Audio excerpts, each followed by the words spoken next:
भारत के संतों की कहावतें और कहानी। किसने कहा मन चंगा तो कटौती में गंगा, मन चंगा तो कटौती में गंगा की कहानी क्या। धरती पर संतों की कहानियां अपने आप में अलौकिक हैं। संतों का कहा एक एक शब्द जीवन दर्शन को समझाता है। संतों के लिए शास्त्रों में जिक्र है कि अपने लिए ना सोचने वाला और अपना वक्त दूसरों के परोपकार के लिए लगाना, ऐसे ही शख्स को संत की उपाधि से नवाजा गया है। ऐसे ही एक संत हुए हैं गुरु रविदास, जिनका जन्म काशी के एक चर्मकार कुल में हुआ था। संतोख दास इनके पिता और कलशा देवी रविदास जी की माता का नाम था। रविदास जी के दोहे और कई कहावतें आज भी बहुत प्रचलित हैं, जिनमें से कुछ हर शख्स की जुबान पर होती हैं। ऐसी ही एक कहावत है मन चंगा तो कटौती में गंगा। ये कहावत जितनी सुनने में अजीब लगती है, उतना ही सार अपने अंदर रखे हुए है। इसका वास्तविक मतलब है कि मन चंगा तो कटौती में गंगा। मतलब मन शुद्ध है, नियत अच्छी है तो वह काम गंगा की तरह पवित्र है। एक और अर्थ निकलता है कि नेकी और नियत से जन कल्याण के काम किए जाएं तो तीर्थ जाने की जरूरत नहीं। आइए अब आपको बताते हैं कि आखिर ये कहावत कहाँ से आई और क्यों संत रविदास ने इसे कहा। इसके पीछे का सार क्या है। कहा जाता है कि एक समय संत रविदास अपने जूते बनाने के काम में लगे हुए थे। तभी उनके पास एक ब्राह्मण आता है और उनसे अपनी जूती को सुधारने के लिए कहता है। तभी संत रविदास उससे पूछते हैं कि श्रीमान आप कहाँ जा रहे हैं। इस पर ब्राह्मण कहता है कि मैं गंगा स्नान के लिए जा रहा हूँ।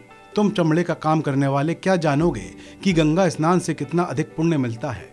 संत रविदास उनसे कहने लगते हैं कि सही कहा आपने, हम मलिन और नीच लोगों के गंगा स्नान से गंगा भी अपवित्र हो जाएगी। तब ब्राह्मण ने उन्हें जूती सही करने की मेहनत के एवज में एक कौड़ी दी, जिस पर रविदास जी ने कहा कि आप इसे गंगा जी में मेरी भेंट कहकर चढ़ा दीजिएगा। ब्राह्मण अपनी जूती लेकर चला गया। घर वापस लौटते वक्त उसे याद आया कि उसने रविदास की कौड़ी को गंगा में नहीं चढ़ाया। वो वापस लौटा और गंगा में रविदास की कौड़ी को उनके नाम से कहकर चढ़ा दिया। उस वक्त गंगा जी से एक हाथ निकला और उसे भेंट को स्वीकार किया। जब ब्राह्मण लौटने लगा तो उन्हें एक आवाज आई कि ये भेंट मेरी तरफ से रविदास जी को दे देना। दरअसल गंगा जी ने ब्राह्मण को रत्न जड़ित एक कंगन दिया था, जिससे ब्राह्मण हैरान हो गया। वो उस रत्न जड़ित कंगन को लेकर चल पड़ा।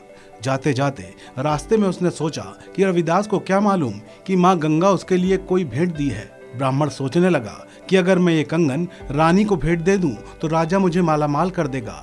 वो राजा के दरबार पहुंचा और रानी को भेंट स्वरूप वो कंगन दिया। रानी वो कंगन देखकर बहुत खुश हुई। रानी ने कंगन देखा तो दूसरे हाथ के लिए ऐसे कंगन की मांग करने लगी।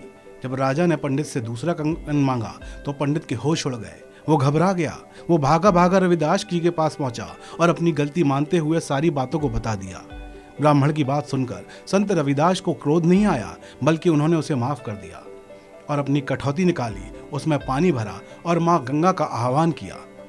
कहा जाता है कि माँ गंगा उस कठौती में ही प्रकट हुई और रविदास की विनती पर दूसरा कंगन भी भेंट किया। तभी से ये कहावत अस्तित्व में आई कि मन चंगा तो कठौती में गंगा। इस खबर में भी इतना ही। आप बने रहिए वन इंडिया के साथ।